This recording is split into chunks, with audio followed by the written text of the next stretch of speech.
Entry 40. Fuck, I need to get out of here. Where am I gonna go? Damn it. I woke up about 20 minutes ago, not sure how long I've been out, but it's dark outside now. And I can hear something outside. It sounds like laughter. Not human, though. It's so strange. It seems to come in bursts, and the voice is so guttural. It knows I'm here. Why else would it have stopped right in front of the cabin? Fuck.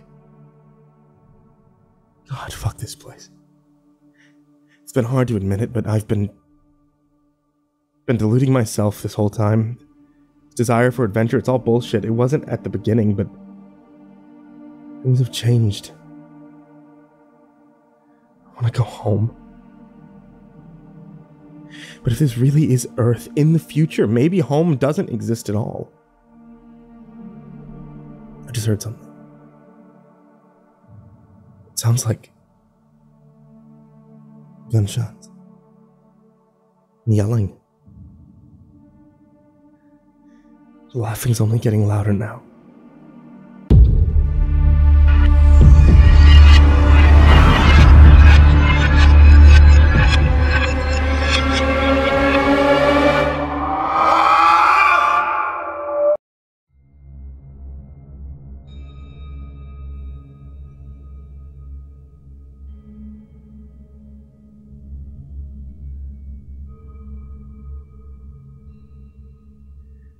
Entry 41.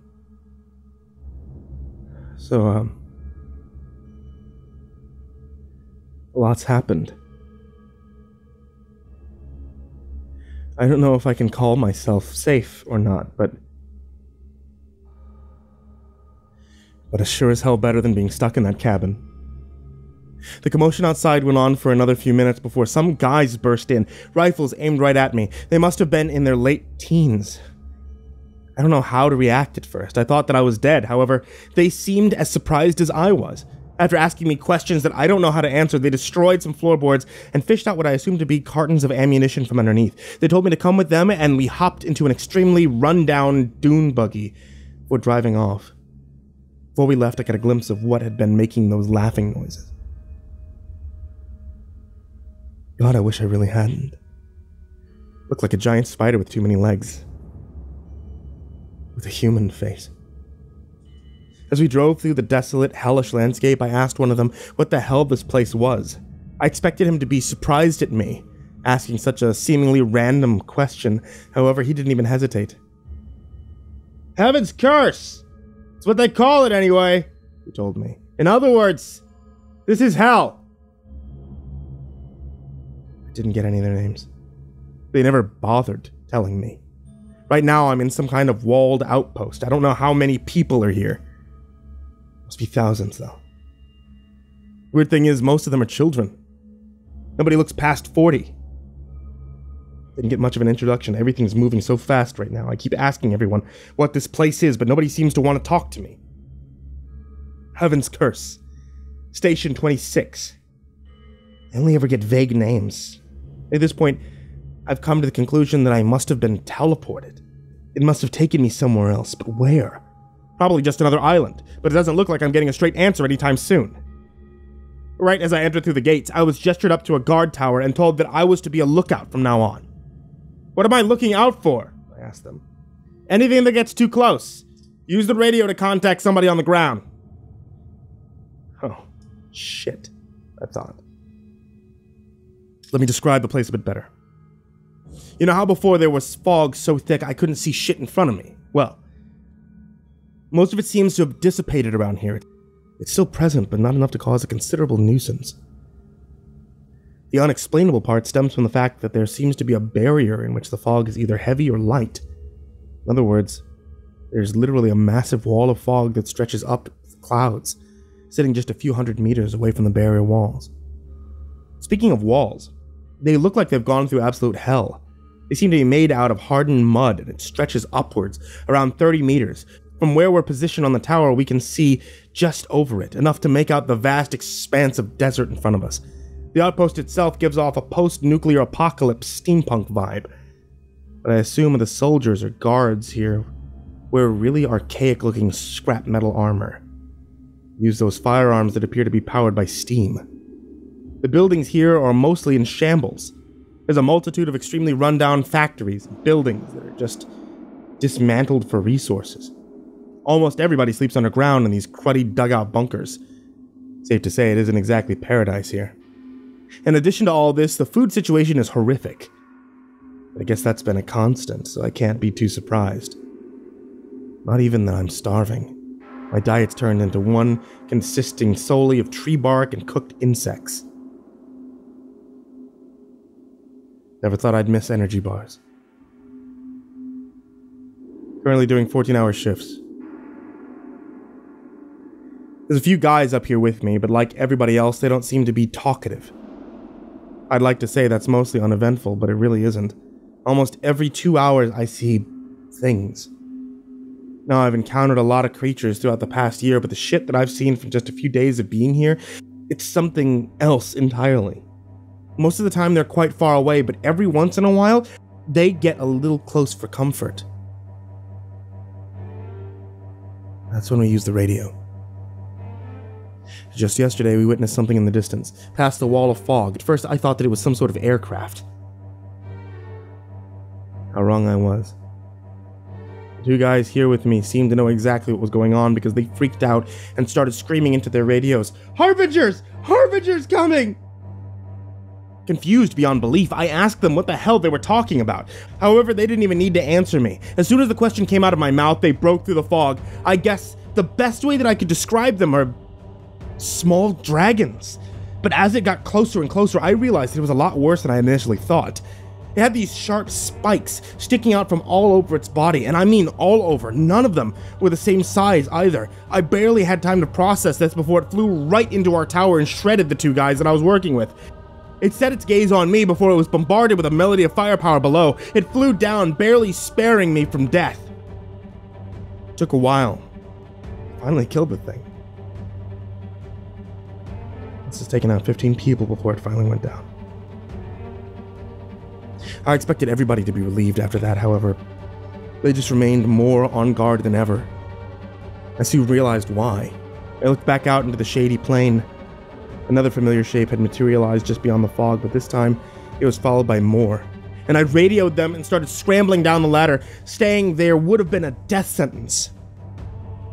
I'm not so proud of what I did next. As I hit the ground, one of the guards tossed me a rifle. Guess he was expecting me to help out in quelling the oncoming attack, and I stayed for a while. I really did. Because after witnessing the winged monstrosity tear apart human flesh like it was nothing, and the subsequent bullets of my low-powered firearm chipping away slowly and slowly at the creature's horrendous spikes, I'd had enough. I ran for shelter, found a locker in one of the factories, and I hid there until the sounds of carnage stopped. And when I came out, I was inundated with the sight of mangled limbs, both human and not. Strewn everywhere. I feared dirty looks as I came out, but nobody seemed to glance my way. I guess they didn't notice my act of cowardice during the action. I watched as several guards dragged the Harbinger corpses away, tossing them down what looked like a large well. Even after that grisly event, nothing changed. I got my new watchtower partners, and everything went back to normal. Nobody's even talking about it. This kind of shit must happen often. Shit. Entry 42. Well, things just keep getting more and more fucking interesting. The day right after the Harbinger's incident, there was another attack. However, this time, I was right in the thick of it. I was sleeping when it happened. A guard shook me awake, and sometime in the middle of the night, he shoved a rifle into my arms. "We need every person out there," that's what I think he said. Seeing no way out this time, I simply obliged. As I stepped out of my small bunker, I was blasted with the sound of combat. I surveyed everything, searching for the invaders. Now, I know that I really shouldn't be surprised at anything that I see anymore, but I still flinched at the sight of them. They looked like knights. That's the best way I can describe them, but not regular ones. Their armor was pitch black, as if it completely absorbed any light that managed to hit it. They were also extremely large. I caught a full scale of their size when one nearly snuck up beside me. It dragged its pike towards me, barely missing my head. I looked up at the towering monstrosity in front of me. While it was completely covered in the armor, there were cracks and holes everywhere that I could see skin through. It looked like it was rotting light gray in the mouth. God. The helmet covered the entire face, but the mouth was left exposed. The teeth were long and jagged, in addition to being dark red. There was also no skin around its lips. I was transfixed for a second before coming to my senses. I aimed the rifle directly at the creature, and I blew its jaw off. However, that didn't even slow it down. It kept advancing, thrusting the rusty pike at me every chance it got. I got another shot off at its helmet, which seemed to disorient it enough for me to escape. As I ran, I looked around and realized this was a losing battle. The humans were dropping like flies, getting torn apart before being eaten by the abominations.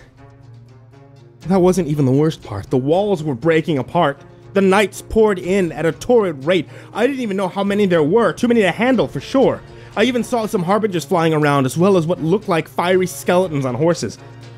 I knew this wasn't going to end well. I decided to take refuge in a random bunker. I had snuck my way down there, expecting a bunch of others to have already been hiding. However, there were only a few guys there. They looked surprised as they saw me, but eventually gestured for me to come towards them. Hesitantly, I did. "We gotta get out of here," one of them said. The other one broke apart a section of the wall, revealing a narrow tunnel. "Emergency escape, let's go." I asked them where it was supposed to take us. They shook their heads and responded in unison. "I don't know." It disappeared into the tunnel soon after. I thought about it for a while before hearing the bunker door crash down above me. There was no other options here. I grabbed a small bag containing my belongings and I rushed after them. The problem with the tunnel was that it remained pitch black the entire way. I couldn't see where I was going. And luckily for me, it didn't seem to branch off and I was able to follow the footsteps in front of me. After maybe 10 minutes of running, I finally spotted the exit up ahead. I burst out looking for the two guys that I had been following. However, that's when I realized something. I was back out into the fog. Again, I could barely see in front of me. I heard some footsteps in the distance, but I knew that it would be impossible to locate them. I was back to square one. This time, however, I at least had a rifle.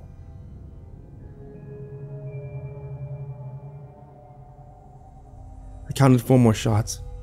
I started walking aimlessly, looking for something. At one point, I stumbled upon and almost fell into what appeared to be a boiling river.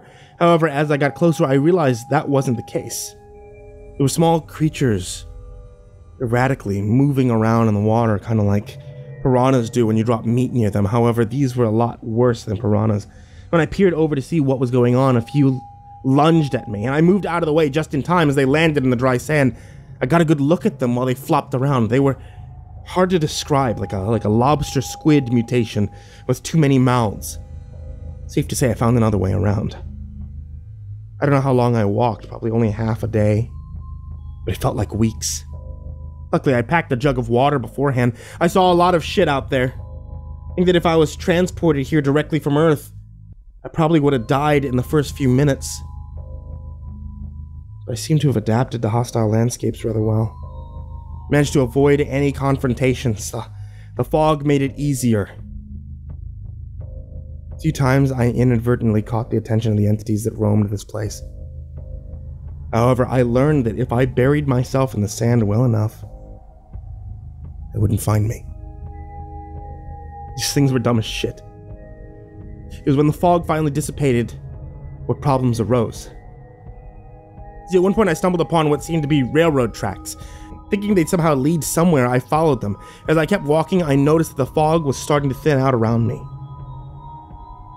However, that also came with the revelation that the desert wasn't as sparse as I thought it was.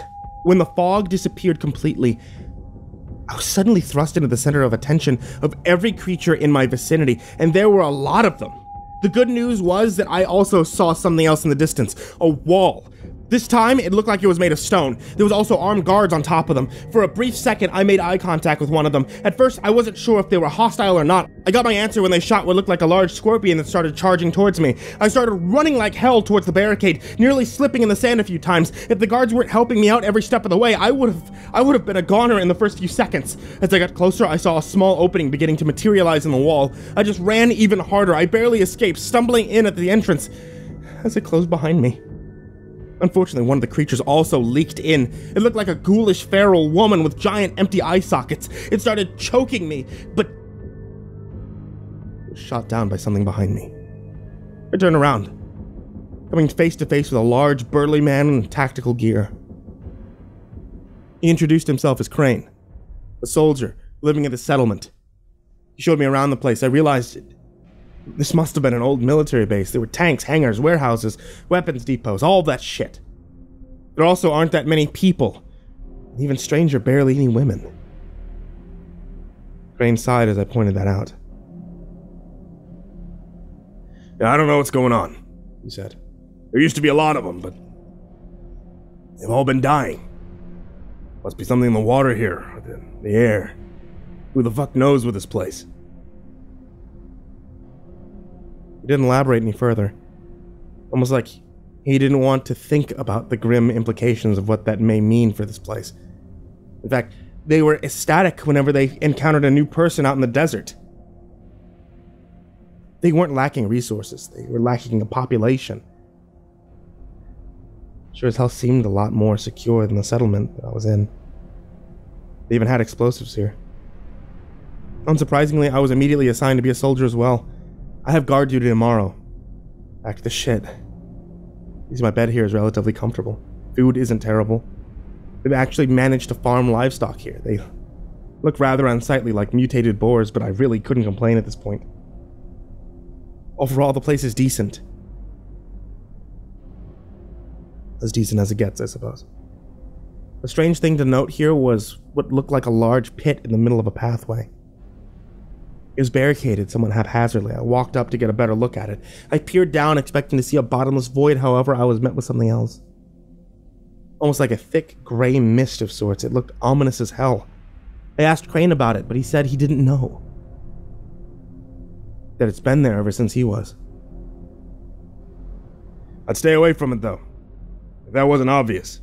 There are noises coming out of there every once in a while. A lot of guys are scared something's gonna burst out one day.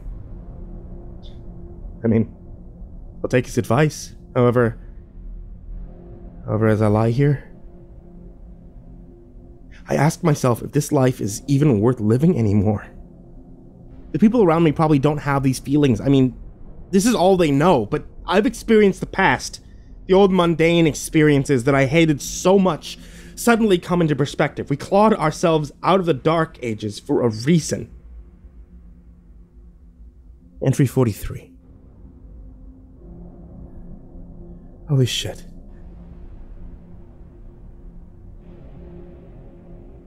I just discovered something big.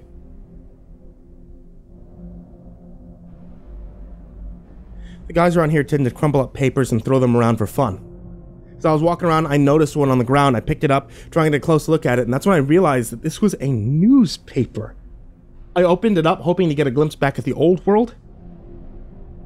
Maybe start piecing together what the hell happened. What I read shocked me to my core. I couldn't make out many words, but I got the important ones. It was New York Times, dated June 2003. This is the headline. Cold War escalating to dangerous heights. Latest peace talks end in disaster. Felt by all fronts. The Cold War. Must have been staring at the headline for an hour. The article itself was unreadable, but I couldn't believe this. Was this a parody newspaper? It looked real to me, but if it wasn't, well, what the hell did that mean? After asking around, I found out that this place actually had a library of sorts, a place where old books and records were stored. They said that if I wanted to find out more, to go there, talk to the guy running the place. And that's where I'm headed right now. After I finish this. Holy shit. to be concluded.